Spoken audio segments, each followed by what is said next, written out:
Welcome back, everybody. Explore the delicate dance of manners and social graces, from the subtle art of politely executing the perfect handshake to choosing the correct fork. Knowing the proper way of doing things can help kids and adults feel more comfortable in any situation. It's so true.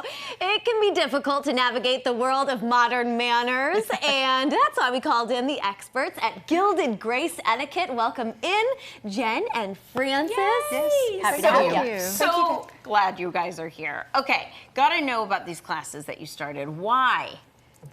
Well, growing up in Murfreesboro, I was fortunate enough to take a cotillion class as a teen, and I still use those skills today. So it started out as a fundraiser, and I started researching and finding that there weren't any options like that around. So the fundraiser decided to do it a little bit later, but Francis and I were like, I mean, we need to do this now. So we started Gilded Grace Etiquette, and we had our first class last night, and it was so wonderful. Oh, okay. It was great. And you guys are all about promoting politeness, which we love. So what are the students learning?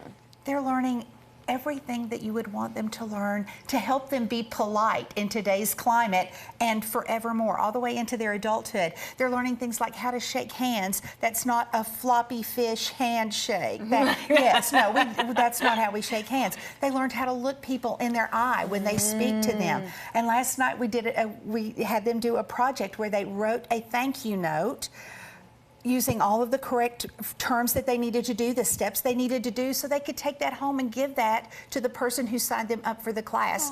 And then they have a homework assignment this week of writing one on their own. So just all of those things that some people think they're lost arts, and they shouldn't be. I agree. Yeah, I agree. saying That's thank you and amazing. please, magic words that.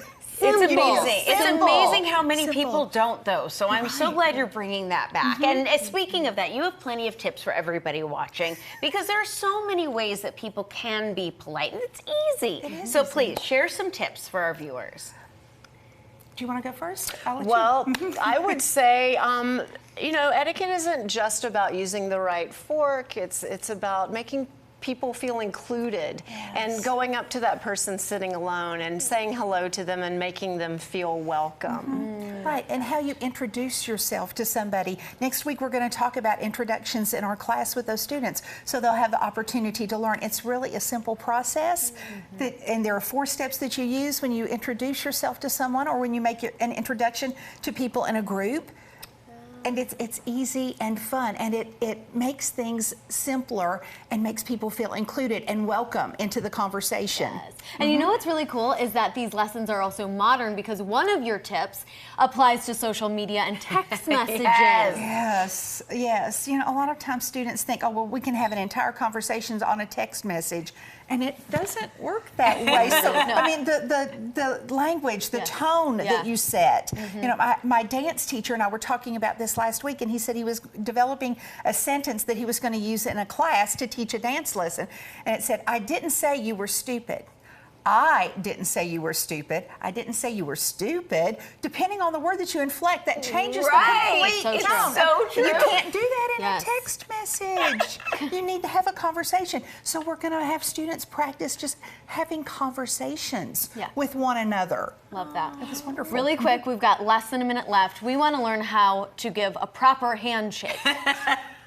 No floppy fish around here. No floppy fish. Okay, so you point your thumbs up. Okay. And then you connect there at that nice connecting point, and then you put your fingers around, you smile, you look in their right eye, and you say, hello, I'm Francis. Oh, in their right eye. Okay. Hello, Yes. I'm Larissa. It's good to meet you, You Larissa. too. Excellent. Why is And it that's the right eye? Usually I look in the left. Okay, I'll tell you why. If it's a business situation, you look in my right eye, I look in yours. If it's more, hi, how are you doing? Then I would look in your left eye. And the reason you want to pick one eye or the other is so that you don't look shifty-eyed. Yes. When No you go, way. When you go back and forth, Yeah. it makes people think, can I really trust this person? They might be shifty a little bit. And you almost don't really trust people who are shifty-eyed and all over the place. Cool. It goes back to the original euphemism about he's shifty-eyed. I love it. Thank you So guys good. so much. Thank You need you to come so back and much. teach us some Thank more you, things. ladies. Yes. If you need to get a crash course in manners, or your kids do, check out GildedGraceEtiquette.com. Stick with us, everybody. News 2 at 3 starts next.